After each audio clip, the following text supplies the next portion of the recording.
आइए एक ऐसे दशक की कल्पना करते हैं जिसने भारतीय राजनीति की नींवें हिलाकर रख दी। 1990 का दशक।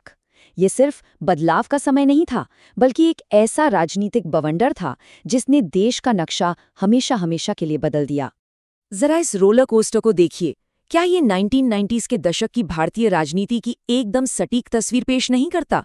देखिए कैसे ऊपर बड़े बड़े नेता अपनी कुर्सियों से चिपके हुए हैं और नीचे महंगाई, आरक्षण और सांप्रदायिकता की आग जल रही है। सच में एक जबरदस्त उथल-पुथल का दौर था। तो सवाल ये है कि ये राजनीतिक रोलर कोस्टर आखिर शुरू कैसे हुआ। इसकी शुरुआत हुई थी एक घटना से, 1989 के आम चुनावों से। ये सिर्फ एक चुनाव नहीं था, बल्कि एक ऐसा राजनीतिक भूकंप था जिसने दशकों पुरानी व्यवस्था की दीवारों को ही गिरा दिया।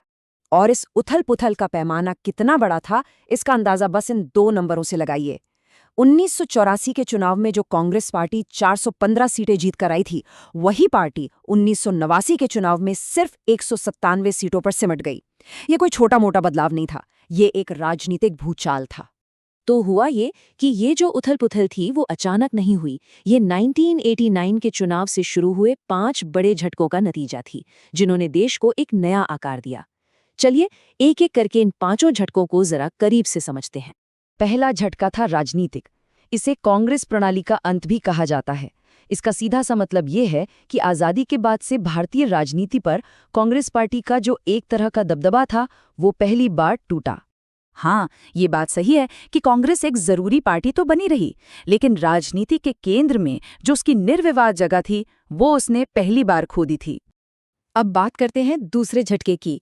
एक ऐसा झटका जिसने समाज को अंदर तक हिलाकर रख दिया। 1990 में नई सरकार ने मंडल कमीशन की सिफारिशों को लागू करने का फैसला किया और बस इसके साथ ही देश में एक सामाजिक तूफान खड़ा हो गया। आरक्षण की इस एक नीति ने पूरे देश में जैसे एक आग सी लगा दी। जगह जगह भयंकर और हिंसक विरोध प्रदर्शन हुए और इसने जाति के सवाल को राष्ट्रीय राजनीति के बिल्कुल सेंटर में ला खड़ा किया। इस मंडल मुद्दे ने भारतीय समाज को कह सकते हैं कि 2 हिस्सों में बांट दिया और राजनीति करने का जो तरीका था वो हमेशा हमेशा के लिए बदल गया।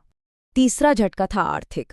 भारत ने अपनी आर्थिक नीति में उदारीकरण की तरफ एक ऐसा बड़ा मोड़ लिया जो 1991 में बहुत साफ तौर पर दिखने लगा। एक ऐसा मोड़ जो पहले किसी ने सोचा भी नहीं था। ये आज़ादी के बाद से भारत जिस आर्थिक रास्ते पर चल रहा था, उससे एक बहुत बड़ा बदलाव था।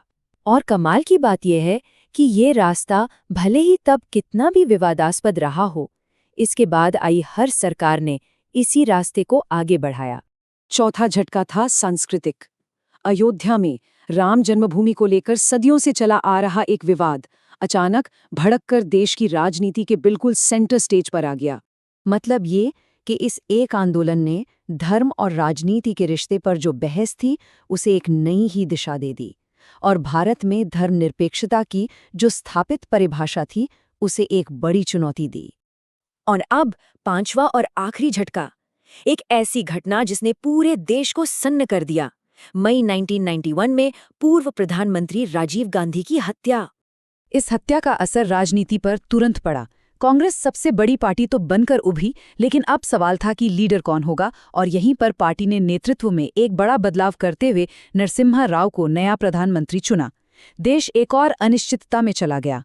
तो इन 5 झटकों का जो मिला जुला असर हुआ, वो एक नई राजनीतिक हकीकत बनकर सामने आया। एक ऐसी हकीकत जहां किसी भी एक पार्टी के लिए अकेले दम पर बहुमत हासिल करना लगभग नामुमकिन हो गया था। इस चार्ट को देखिए। 1989 के चुनाव के नतीजों ने एक हंग पार्लियामेंट या त्रिशंकु संसद को जन्म दिया। मतलब किसी भी पार्टी को बहुमत नहीं मिला और इसने एक नई तरह की सरकार के लिए रास्ता बनाया। और जो सरकार बनी वो भी बड़ी अजीब थी। सोचिए, राष्ट्रीय मोर्चा सरकार को एक तरफ लेफ्ट और दूसरी तरफ बीजेपी, 2 बिल्कुल अलग विचारधारा वाले ग्रुप एक साथ बाहर से सपोर्ट कर रहे थे। ये भारतीय राजनीति में एक बिल्कुल नया प्रयोग था और यहीं से भारतीय राजनीति में एक नए दौर की शुरुआत हुई। 1989 से शुरू हुआ गठबंधन सरकारों का यह सिलसिला अगले 20 साल से भी ज्यादा समय तक चलता रहा। तो आखिर में सवाल ये उठता है कि हम 90s के दशक की बात आज क्यों कर रहे हैं?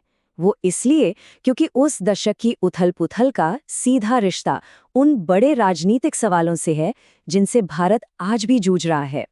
ये सवाल सिर्फ इतिहास की किताबों के लिए नहीं है।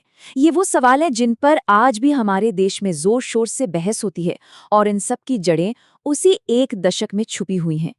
और यही बात हमें इस विचार पर लाती है कि अगर हमें आज के भारत को समझना है तो हमें उस तूफानी दशक की कहानी को समझना ही होगा।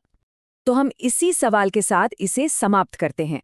90 के दशक की वो विरासत, उसके संघर्ष, उसके बदलाव आज के भारत की तस्वीर को किस तरह से बनाते और बिगाड़ते हैं।